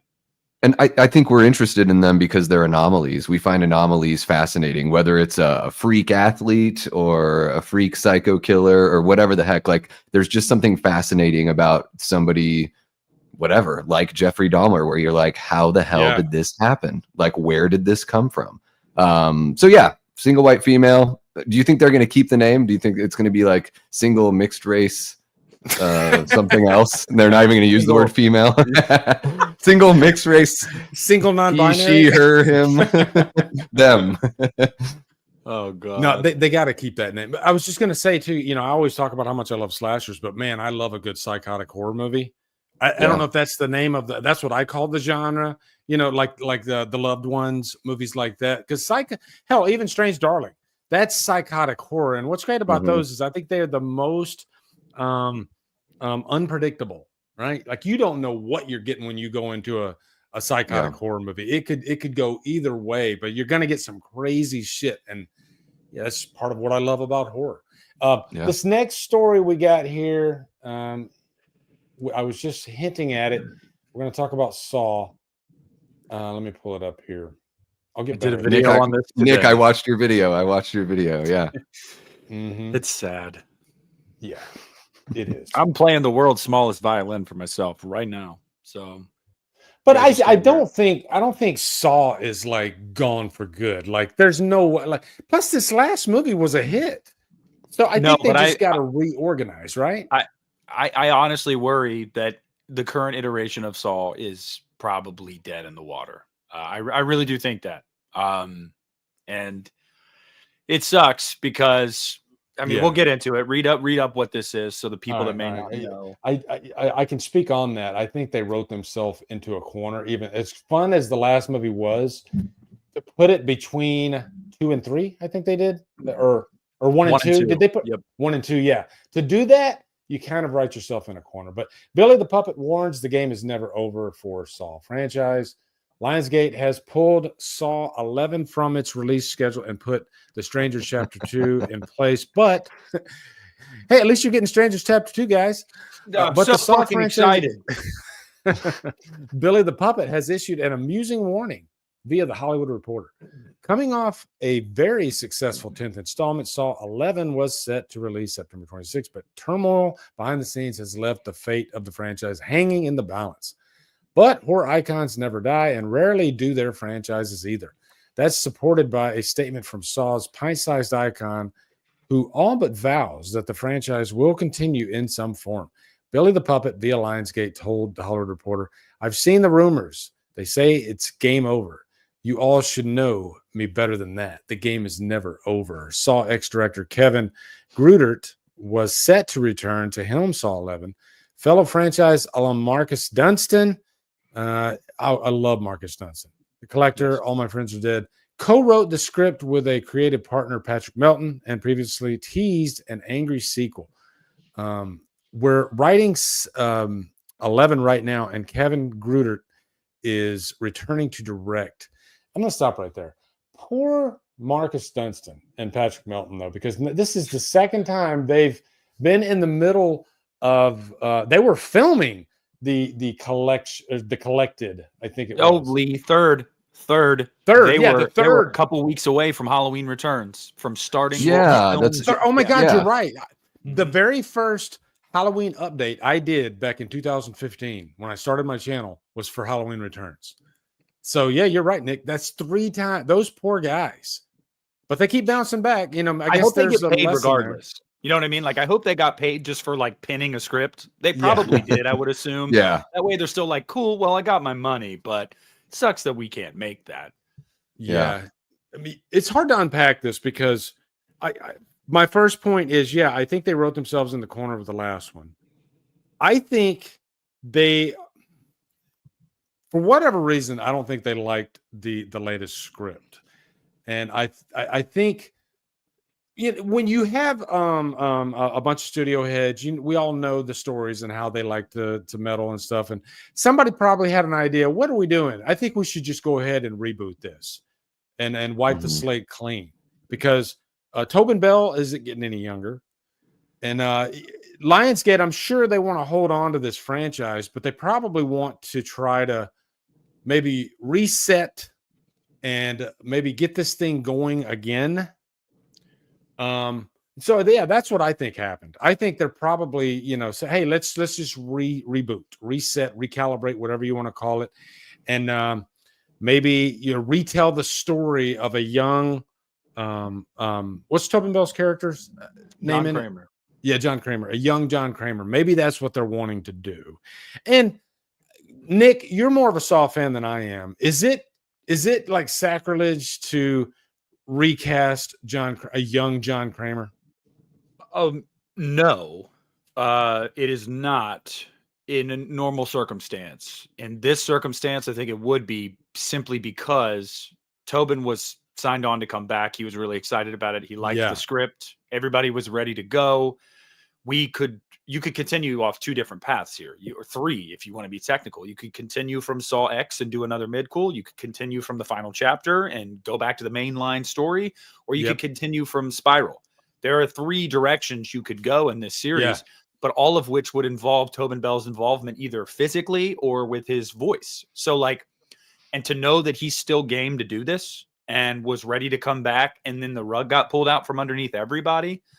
It's in this instance, I think it would be sacrilege. Look, I'm a huge fan of Saw X, and I'm a huge fan of the series writ large, simply just because those are my formative years. I was a teenager in the early mid 2000s, so I was going to the theater on dates with girls, and I was just like, oh, this is so awesome. Like, she's scared, which is crazy because it's Saw, but whatever. And so those movies mean a lot to me. And even the ones that aren't very good, that I can objectively be like the final chapter, that's not a good movie, but it's got fun. There's stuff there. For Saw X to be a movie that was genuinely a character study on John Kramer, and arguably the best performance Tobin Bell gave in the entire series, definitely, I was like, oh my God, I don't give a shit about Shawnee Smith's wig. Let's do this shit. So this is a real bummer. And Davey mentioned it. I did a video on this earlier, and I spoke to a couple people. One guy, everybody knows him on Twitter. I know, viewer Anon. He's talked about this stuff. And he and we've messaged back and forth about this kind of stuff. And I talked to Brad over at Bloody Disgusting as well. And the same thing that I got from everybody was it is a producer squabble, and this announcement, by Lionsgate, Billy the Puppet, saying all the game is never over. That's just because Lionsgate this entire time has been wanting to make this movie. So obviously they're not going to want to give up on it. And rightfully so. They're like, come on, maybe they're doing the public pressure thing of maybe Mark Berg will get his head out of his ass and go clearly the people want to see this. But it was a financial issue. And it frayed their relationship. I don't know exactly what the big roadblock was financially, but it frayed Oren and Mark's relationship to the point where they didn't want to coexist anymore. Wow. And so Mark went to Blumhouse and went to other distributors and was like, hey, let's do something. And no matter how those talks went, he's always going to have to go back to Oren and go, hey, so we've got this offer. And then if Oren goes, nah, fuck that, I want to keep doing this with Lionsgate, then they can't go anywhere. They're at an impasse. So it sounds to me like Mark Berg either wanted more money up front or wanted a more lucrative deal with a new distributor. And then when Oren Cools was like, I don't really give a shit, man, we got a good thing going, Mark decided to go step out and try to find. Maybe he thought if Blumhouse was like, here's a check for $150 million, maybe he thought that Oren Cools would be like, okay, fuck it, let's go to Blumhouse. But I give Oren Cools credit here because he was like, no, we've had a really good relationship for 2 decades with Twisted Pictures and Lionsgate. Like there's no point in doing this. Our last movie was our most critically acclaimed. Like, what are we doing here? I mean, what are we doing here? So it's a bummer. There will be another Saw movie, but somebody's got to step in here and try to get these two to work together, or just buy Mark Berg out. And that's what it sounds like he wants. It sounds like he may be working towards that. If he's really being a stick in the mud, it sounds like these guys just need a clean divorce here. Yeah. Wow. But as a human, you also understand, like, you don't agree, you don't sympathize, but you understand, like, well, yeah, I can see why this guy's being greedy. I mean, he's been a part of Saw for 2 decades. It's made over $1 billion. Like, of course, the guy's like, this thing's lucrative. I deserve more money. Okay, but oh shit, you can't buy that 3rd yacht this year. Fuck, man. I'm bawling my eyes out. So yeah, it's probably because Saw 10 made so much money. I think it was a big hit, and this is nothing new. Producers they want more money if the project that they do ends up being very lucrative, and so of course the next movie they're like, hey, pay me, right? And if you don't pay them, then hey, speaking of Saw fan, there you go. You got Chris, Movie Misfits video. Hey, Chris, how you doing? He showed up just in time for Saw Talk. Chris, what's your opinion on this, man? Are you bummed? I'm sure you are. But Chris is one of those guys. I don't want to speak for him, but I think, and I know Jason from Sinister Cinema Reviews, they weren't the biggest fans of Saw X. Neither was just Christian. Because it felt like, I think Saw X was more the crowd pleaser. I think it brought, because I loved it. It brought everybody around. And I'm not one of these Saw fans that really liked getting into the deep weeds. Like once you start like Saw 4 and on, I kind of check out. It gets a little bit too crazy for me, convoluted. But I love the first 3, and I liked Saw X.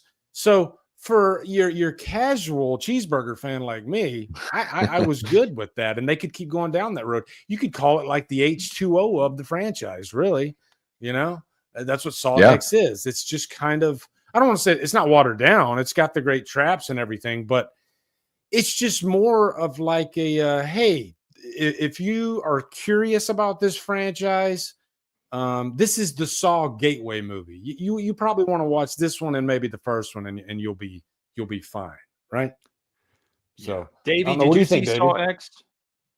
I have not. No, I've seen, I think, the first 3 or 4, but same kind of thing with Lee, where I just started getting to the point where I was like, what's going on here? What's happening? Like, I really enjoyed the first 2. Like, I remember those pretty well. Like, I of course love the twists and just love the way everything's set up in those movies. And I'm a big Shawnee Smith fan, but me too. I love from Who's Harry Crumb, one of my favorite comedies from the 80s. But yeah, I still need to check out Saw X, because of course like most of what I've heard about it is that it really is damn good, and that even the people, like, either people are like, this is one of the best sequels, or this is the best one we've gotten in X amount of years. So it's lean, it gets to the point, in X amount of years. Look and didn't even mean to. Well, I think one of the problems for a lot of people that don't really like I don't want to say like, but they get annoyed with the Saw franchise, is because John Kramer's been dead since, I think, Saw 3. Yep. And so this was the movie to get him back in there And, you know, he can play ball a little bit more. You know, this is a John Kramer movie, and we all love John Kramer, right? And you get Shawnee Smith. So it's like the greatest hits of Saw, really, you know? Yeah. And Davey, if you're a fan of the first three, and as Lee said, he is too. Yeah. That's X is going to be your sweet spot. It feels a lot like those first three movies in a lot of ways, in my opinion. It's not convoluted. It's very straightforward. And I really, really dug that about it. But I think the thing that anchors that movie is Tobin Bell. I genuinely think he's fantastic. The fact that he was like 80 or 81 when they shot that. And there's a scene where he gets animated talking to the people that are in the traps. It's like this whole discussion on like morality and whatnot. And he's like raising his voice. And I'm like, Jesus Christ, this guy is like, and I couldn't believe that the guy could still do it at that age, but like, it's a great movie. It really, really is. The people that didn't like it, I think those people usually are more fans of like the middle movies in the series, like Christian. He wasn't a huge fan of it because he was like, oh, well, you know, where's Hoffman and where's this and where's that? And it's like, like we're kind of stripping it back down, like to what made the series so good in the first place. I love Hoffman. Don't get me wrong, but like this was the absolute right direction to go in. And I really think you'd like it. I really do. I think the thing that drove me crazy about the fourth one was it's just so depressing. And you got like Wahlberg, Donnie Wahlberg. Oh. And the guy just looks miserable the entire movie. He's just like, after Saw 2, I kept saying to myself, he's alive. He's alive. I know he is. And then when I saw him in the theater in Saw 4, I was like, let's fucking go. Yeah. And then of course, because nobody you like lives in Saw. I was like, motherfucker. Like it's like watching a guy that's being put in a headlock an entire movie, you know? Yeah. And at one point he tries to jump off the ice block. He's like, fuck it. I'd rather just die than be on this trap. Like, just kill this guy already. Jesus. Donnie deserved better. He really did. We got some news about Tony Todd today. So let me pull this up real quick. This is the last image of Tony Todd. And man, we love the guy. Tony Todd is one of the coolest freaking people on the planet. I unfortunately never got the chance to meet him. Candyman, greatest horror film of the 90s, in my opinion. Yeah, Candyman. Oh my God. Yep. Yeah, Candyman's fantastic. I mean, I tell you, as far as like you know, you can compare him to like maybe Robert Englund as far as an actor embodying a horror icon. Nobody does it better than Tony Todd with Candyman. I mean, I would even maybe put him a little bit above Robert Englund. I don't know. It's tough.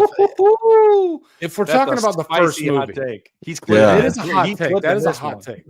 There's the end of your channel right there, Lee. It's over. It was a good run. It was a good 10 years, right, guys? 10 years. No, but Lee is right in the sense of like my mom told me about it in like in the 90s. She was like, dude, every woman was like intoxicated by Candyman. Oh, intoxicated. Like, there was something about him, the way he spoke, that it was just like, yes, I'll come with you. Where are we going? Like, it's wild.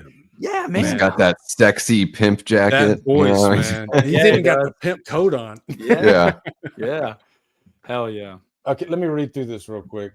Oh man, but you know, there's a new trailer tomorrow for Final Destination Bloodlines, but an actual trailer. Can't wait. An actual trailer, but I don't really need it because we'll talk about that in a sec. Hold on. Yeah. The late horror legend Tony Todd will be making his final big screen appearance in Final Destination Bloodlines, playing recurring franchise character William Bloodworth for the final time. The first image of Tony Todd's bittersweet return was shared by Blavity today. Tony Todd played the enigmatic mortician in Final Destination 2, and Final Destination 5. So he wasn't in the previous couple. Check out the first look. So that's all we need to read for that. Yeah. The movie comes out May 16th. Yeah, man, look at that guy. To the end, he was like the freaking legend, right? Mm-hmm. Yeah, man, what a guy. I mean, it's sad too because you can see all the weight he lost there. I mean, you know, he was sick shooting it, but Tony Todd was a pro's pro, and he was. I'm just going to leave that image up for this particular news story because just to honor him, you know, man, what a guy. You know, you have few celebrity deaths that really, like Brandon Lee was one that really affected me for some reason. I don't know what it just, I think it's the youth, being 28 years old. And I saw his future when I watched The Crow after he had already passed away. It bummed me out even more because, like, God, this guy his career would have been amazing. He would have just soared. But then you got the other side of it where an actor has had a career, and he is later in his years like Tony Todd, but it still hits you just really, it's a punch in the gut. And man, when I heard Tony Todd pass, it floored me. I didn't want to lose him. You know, we didn't get confirmation on it. The speculation is that he had some form of cancer. And it's just another reminder every time this happens, it's like, fuck cancer. Seriously. The fact that, well, I don't need to get into a spiel about that, but the fact that we can't find a fucking cure for this thing, like, it's just, it kills me, man. But it does. Tony should have lived 15, 20 more years. I mean, he was early 70s, like, he really should have. But pro's pro. He was on the convention circuit till the damn near the very end too. I just, it sucked. That was one that hit me hard too. It did. He really loved the genre. He loved horror, and he loved the fans. He was a fan just like us, and I think those are the best celebrities, the ones that you can tell they like Damien Leone. You can tell he freaking loves horror. Some directors, they're doing horror because it's a stepping stone, and then some directors, it's in the blood, right? They just have to, like John Carpenter. Even if John Carpenter didn't want to do horror, he would always want to come back because it was in his bones. And I think that's what Tony Todd was as an actor. He just loved the genre. Sure, he stepped out of it from time to time. He had a really great career, a lot of great credits. But yeah, man, that one hit me really, really hard.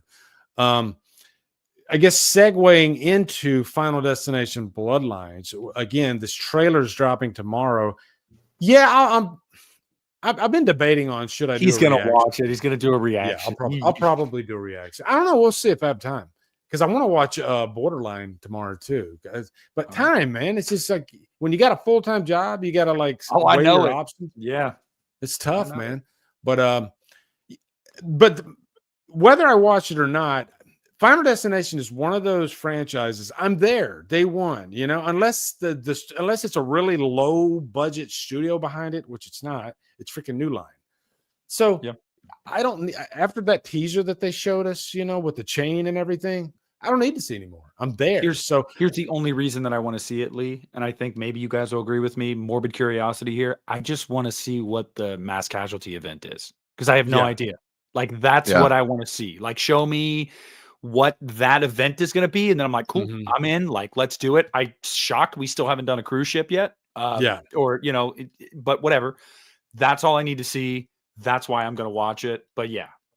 Can they top the Final Destination 2 opening? Like that is the greatest, not a chance. That is the greatest mass casualty sequence ever. People still talk about the log truck. I don't know. What do you think? Nobody drives behind log trucks ever. No, not at all. I mean, that's always freaked me out. When I was like on tour and stuff, I was like, can we just get by this log truck as soon as possible? I think Final Destination for me, I'm like, I'm right there with you guys. It's the intrigue is the mass casualty event. I'm also curious to know how they're going to like tie these back to the original films because they usually try to find some way of doing that. I really like the way that they did that in Final Destination 5, which has a pretty fun mass casualty event. I would say, really the roller coaster one I thought was like kind of a letdown. I wanted it to be cooler. Thank you. Like I don't know, but but I don't think I need to see the trailer because I'm already interested enough in watching this one. I think that this could be one of the better entries in the franchise, with it taking such a big break. This could be really awesome. And I mean, just to touch on Tony Todd really quick, obviously, fuck cancer. It's so bizarre to me that you know, with some people, it affects everybody. You're either going to get it, you know, somebody that's had it, or you currently know somebody that has it. And it just seems so random who makes it out the other side and who doesn't. And one of my favorite Tony Todd performances is in the Night of the Living Dead remake, which I'm kind of lukewarm on as a movie, but his performance is fucking fantastic. Like, he really brings it. So I just wanted to touch on Tony Todd really quick. But yeah, I'm excited for this one. I think it could be a really good resurgence for this franchise, which you know, to me was always more about the creative kills than anything else. So at least, at the very least, we should get some fun creative kills. Yeah, I mean, that's what Final Destination is known for. Like, even that, like, I think the worst movie's 4 for me, but even 4 still has some great freaking kills, you know, and that's all you really ask for. So I was gonna do the Cujo story, but I don't, you know what, let's give the last 15 minutes to the chat, and maybe, you know, if you guys have any questions for us, topics that you would like us to discuss, I don't know, I think you guys deserve it, because a lot of you have been here for the last almost 2 hours, and so I'd like to give, I'd like to give you guys, and let me say thank you. My friend here, the horror counselor, he is making me a mask. I don't know what it is. He's going to be sending it to me really soon. So thank you, brother, man. I always love getting a new mask in. That's always fun. So, but there's a question here. Hold on, George. Yeah. Okay. So question, are there any upcoming films, horror or not, that you'll actively avoid? Ooh, that's a good question. Actively avoid. Minecraft movie. I have no fucking interest in that shit. Yeah. I think I think if it's outside of horror, there's probably a lot I'm going to avoid. I can't believe I went and saw Snow White. Boy, that's another whole topic we could talk. Jesus, the internet freaking oh my God. And I'm gonna say it, and maybe I'm wrong, but grown men getting that mad over Snow White and a young girl giving her opinion, call it stupid, whatever you believe, but to go that far and just obliterate this movie for a year before it comes out, I think it's just sad. I really think, and I'm not even like exaggerating here, I think this is probably the saddest time in fandom that we have ever had, and I think it's a cause and effect type deal. I think we created a lot of these bad movies that are happening. You know, I'm just glad I'm not on that. I'm not on that side of it with these movies that come out and people are like, fuck this movie, I hope it bombs. And I'm just like, I don't give a shit. Like, it's one of those things, like you said. I mean, grown men getting so angry about somebody expressing their opinion. It's like, oh, so wait, you care, like, you want people to be able to express their opinion, but only if it's something you like. Got it. And I'll say this, and I guarantee just about everybody in the chat will probably agree with me if you know me. Those channels get a lot of views. I mean, they get insane views, because there's a hate audience out there that digs for sure. They love that stuff. They love to drive by the car accident, right? I can't do that stuff. Like, I've listened to some of those channels years ago, like, and I was like, man, it's just putting me in a bad mood. And also, it's like, I think it's one of those things where if something really bugs you, the best thing you could do is just not give it any of your time to think about it, to have the opinion, to waste your energy, whether it's a politician, a movie, a band, somebody in your life that is extremely toxic. You just got to cut that shit off and take its power away, like Freddy Krueger. You know, it's just bizarre. Like, I haven't seen any of the live action Disney remakes, but mostly because, like, I don't have any kids. I grew up in the generation where I watched those, you know, animated films when I was a little kid. So I don't really have a reason to go see them. So it's nothing like, oh, this movie offends me that it exists. It's just like, I'm sure the animated ones are better. And I have like, just like with the Minecraft thing too. I don't have a kid. I'm not going to see Minecraft. I'm not going to watch Despicable Me 17 or whatever. I'll tell you, Davey, I was forced to watch the live action Beauty and the Beast by my ex-wife. And I have to say, I actually liked that one. I actually thought that one was solid. Was that Emma Watson? I think she was the star Yeah. in it, if I'm not mistaken. I thought it was actually solid. And the Lilo and Stitch one, can't lie, I think the internet actually had a positive response to that trailer. They were like, "Oh, this kind of looks good." Yeah. But like Lion King, dude, total waste of fucking time. Yeah. Like I wish I could. It's have already, yeah. There's no people in it, so live action just means computer animated. Yes. It's like, what? I had a thought, and I get myself in trouble when I have a thought, but I had a thought yesterday because I started thinking about this day and age and politics, and I do find it interesting. And I think this is the only time in history, as far as movie criticism, because politics have definitely played a part in all of this. And this is the only time that I've literally had to pretty much give, like, let me give you an example. Like, I just reviewed Snow White and I reviewed Mickey 17. In my Mickey 17 review, I was accused of being on the right because when I critiqued that movie, because of what I had kind of an issue with, my audience, or not my audience, but the audience, they assumed, oh, he's on the right because that's what politics do to people these days. It fucks up your head. Then here comes Snow White. I do my review for Snow White. I was accused of being on the left. Yeah. People automatically thought, because of what I liked about Snow White, I got attacked in my comments saying, you're a fucking libtard, you're on the left. And I was just like, oh, so I just kind of dawned on me. It's like, now politics play a part. Any movie that has a little bit of a politically driven type thing, whether it's subtext or whether it's actually part of the plot of the movie, you're going to be judged based on, from your audience, based on what their political belief is. And they're going to automatically accuse. So I got accused of being on both sides. And so I literally had to say, I don't look at movies that way. I don't. Yeah. I look at movies outside of politics, and I just tell you what I like and what I don't like. And I think if they're heavy-handed, I don't like messages. I don't like messages being pushed down my throat. And so I feel like if they're heavy-handed, I'm going to tell you that. I'm not going to get offended by a 20-year-old girl that does one interview, by the way, one fucking interview that she didn't really say the most offensive thing ever. And to those people, she didn't say the most offensive thing ever. All they thought about was clicks. Oh my God. Weird. She made this face and everything. And so automatically they're like, oh my God, we're going to obliterate her and we're going to get as many clicks as we can.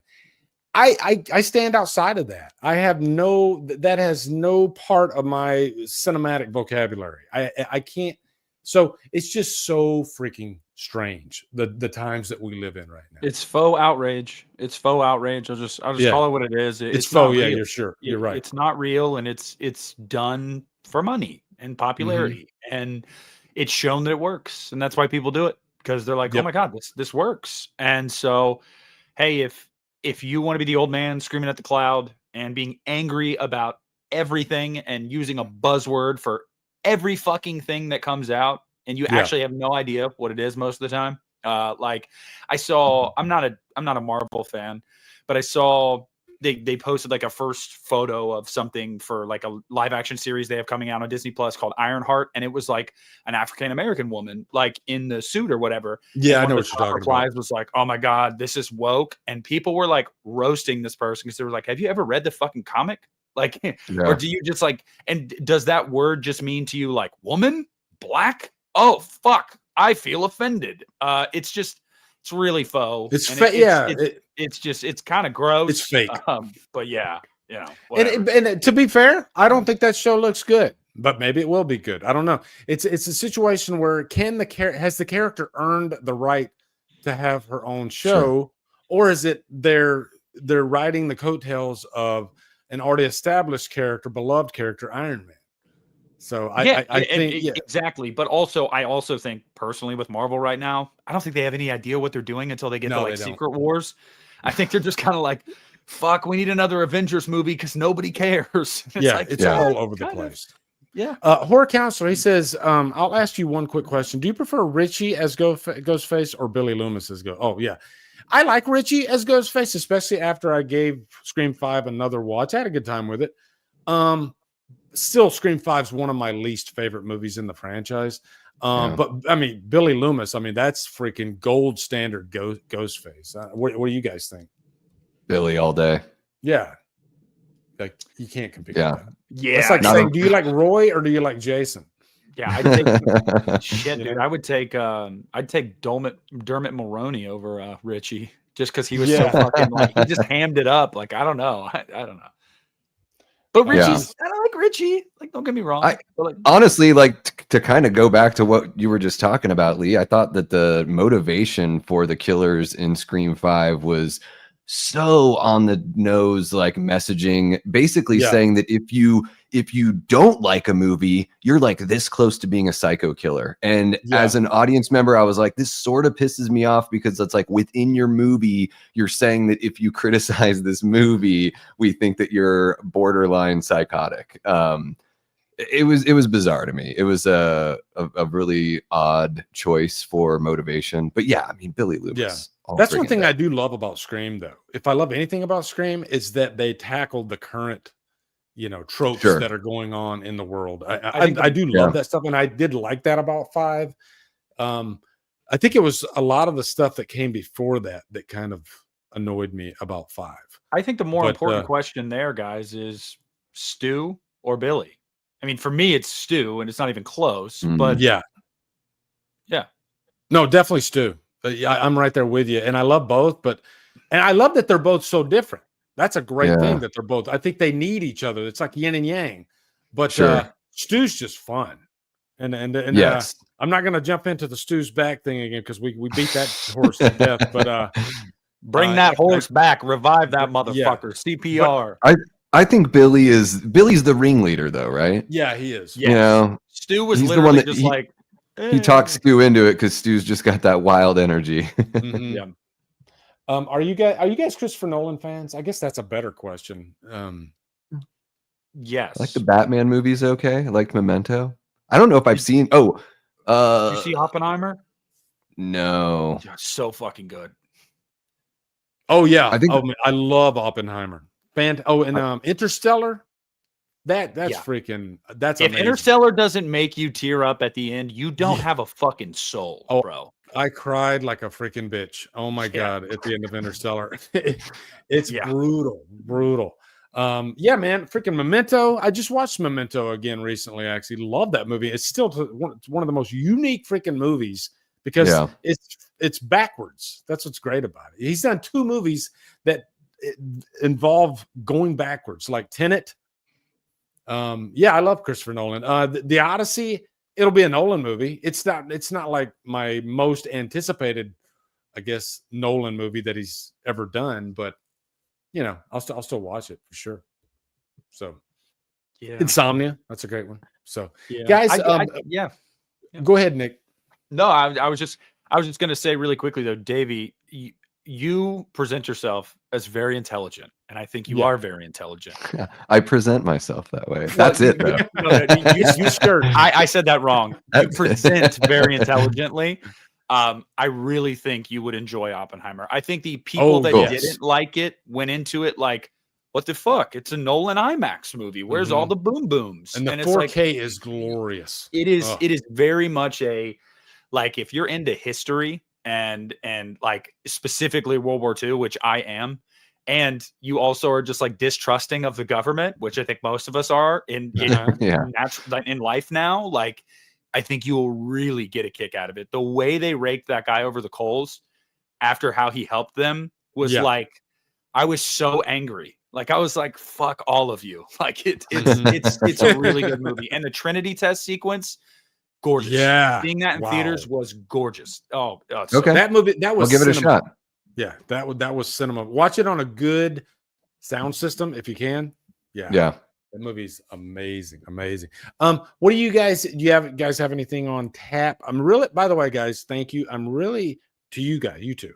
Thank you. I am really enjoying doing this. I haven't done anything like this in years with, recurring, friends doing a live stream.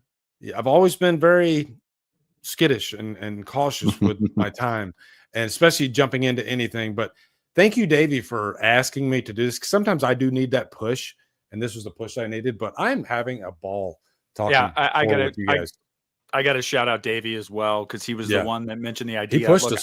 I was too intimidated to go to Lee and be like, "Hey, Lee, maybe we should." Because Lee's got this. You should have done it years ago, Nick. Well, me and Davey are like, we're not on your level, so like I give Davey the credit for being like, "Hey, man, we had a great time. Let's fucking do this thing." And it's like, yeah, let's do it. It was a tumultuous time in my life. I was up very late. Had a couple cocktails and was checking out what we had done before, and I was like, you know what? I don't care that it's 4 a.m. Arizona time. I'm gonna send these guys a message and be like, let's do something. So yeah, I appreciate you guys. I appreciate you guys being down. Everyone in the chat has been awesome. I think like the response overall that we've gotten from the comments section, even the cut up videos and everything, and then of course, Lee, your enthusiasm to make it available on Spotify and everything is great. And as we continue, it's just going to get more streamlined, more comfortable. Like Lee said at the very beginning of the stream, before we knew we were live, he's going to put together the best video as an intro. The best ever. So look out for that. And this is, there you go. This is, it is really cool to be a part of something that's, a bi-weekly news show. I like, because I get tempted to cover new stuff on my channel, and I'm like, this just is better to consolidate it like this. Everyone can tune in and chime in as well. And not just that, Davey, but in doing YouTube for a couple years, and Lee definitely could speak to this better than I could. Once you become a news channel where all of your uploads are news, that's what they're going to expect from you. Those are the only videos that are going to help you in the algorithm and grow you whatsoever. So then when you want to step out of that box, it's not going to do shit for you. And you're going to start to get down on yourself, because you're going to be like, wow, nobody cares like about this is really important to me. I want to talk about this and nobody cares. So it's like, never box yourself into that. Lee has done the right thing with his channel of being like, it's an amalgamation of stuff. Like I do reviews, I do a location. That was how I found Lee, was his Rob Zombie's Halloween 2 revisited, like locations and all that. That was the video I found him from. Still my favorite video that I've ever done. Just the experience of doing that video. But that's how you want to do it. You want it to be an amalgamation, unless you solely only care about reporting on news, then have it. But if you don't, and I couldn't do that. Yeah, that's why I created the second channel too, because I can take these clips and I put them over there. They don't get in the way of my lane, and we can get our little, it's good for all of us. So yeah, I guess we're going to close it out with that, guys, and we will see you again in 2 weeks, Monday night. And this will go up on Spotify probably tomorrow. I'll get this up. So we're going to have 3 episodes. So make sure you guys go to the Spotify, follow it, like it, whatever you do over there. And we will see you on the flip flap, guys. Davey, Nick, say goodbye. Take care, y'all. Peace out, Girl Scouts.